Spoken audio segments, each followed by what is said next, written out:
আসসালামু আলাইকুম ওরহমতুল্লাহ। ইন্নাল হামদুলিল্লাহ ওয়াসসালাতু ওয়াসসালামু আলা রাসূলিল্লাহ। সুপ্রিয় সম্মানিত দর্শক ও শ্রোতা, আশা করি মহান আল্লাহ রব্বুল আলামিনের অসীম দয়ায় আপনারা সবাই ভালো আছেন।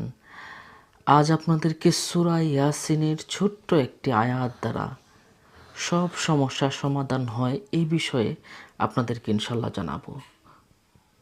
আল্লাহ পাক রব্বুল আলামিন পবিত্র কুরআনুল কারীম নাজিল করেছেন সব সমস্যার সমাধানের জন্যই। পবিত্র কুরআন যেমনিভাবেই একটি রুল বা সংবিধান, ঠিক তেমনিভাবেই পবিত্র কুরআন হলো মানব জাতির জন্য শিফা স্বরূপ।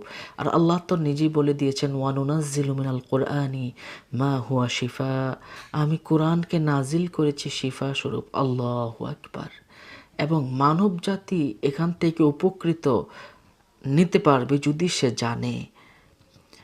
আর আপনাদের সামনে সূরা ইয়াসিনের ছোট্ট একটি আয়াত দ্বারা কিভাবে সব সমস্যার সমাধান করা হয় এই বিষয়ে আপনাদেরকে জানাবো। আমরা অনেকেই জানি না কি করে আমল করতে হয়, যার কারণে আমরা অনেক সময় নিরাশ হয়ে যাই, আল্লাহর রহমত থেকে আমরা দূরে সরে যেতে চাই।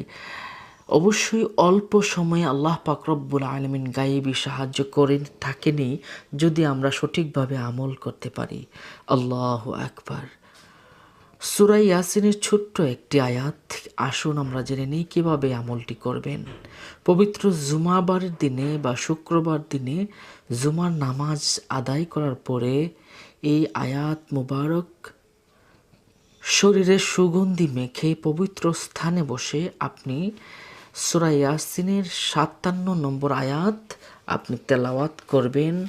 এই যে এই আয়াতটা এখানে আছে, বিসমিল্লাহির রহমানির রহিম, সালামুন কাওলাম মির রব্বির রহিম, সালামুন কাওলাম মির রব্বির রহিম।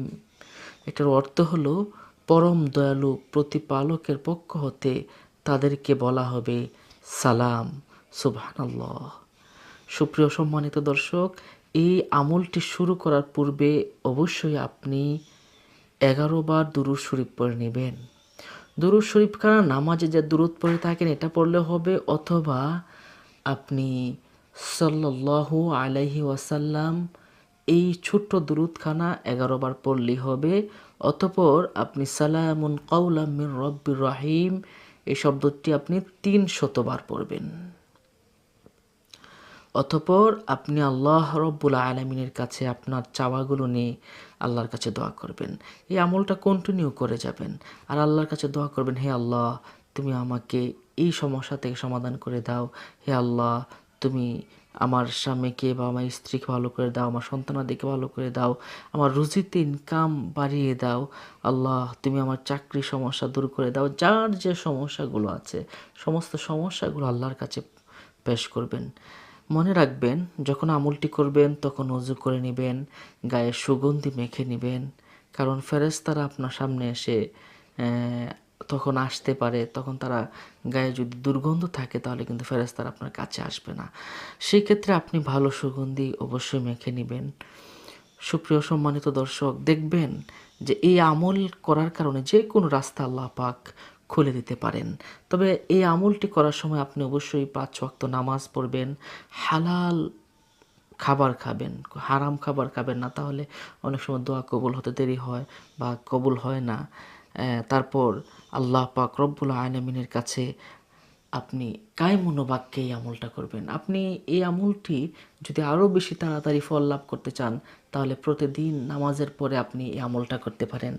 আর শুক্রবারে আপনি এই আমলটি করবেন ধারাবাহিকভাবে। যতদিন পর্যন্ত আপনার কাজ হচ্ছে না ততদিন পর্যন্ত আমলটি চালিয়ে যান।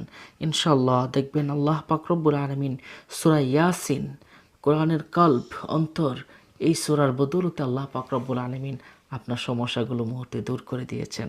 আল্লাহ পাক রব্বুল আলামিন তো পরম দয়ালু। তিনি চান বান্দা আমার কাছে চাক। আমার কাছে যদি চাওয়ার মতো চাওয়া যায় তাহলে আল্লাহ পাক রব্বুল আলামিন কিন্তু সেই ডাকে সাড়া দেন এবং তাকে দিয়ে থাকেন। সুতরাং চাওয়ার মতো চাইতে হবে, নিয়ম অনুসারে চাইতে হবে আল্লাহর কাছে। তো আমরা আল্লাহ পাকের দরবারে যেন আমাদের আশাগুলো পূরণ হয় এই আশা ব্যক্ত করে আজ এ পর্যন্তই। আসসালামু আলাইকুম ওয়া রাহমাতুল্লাহি ওয়া বারাকাতুহু।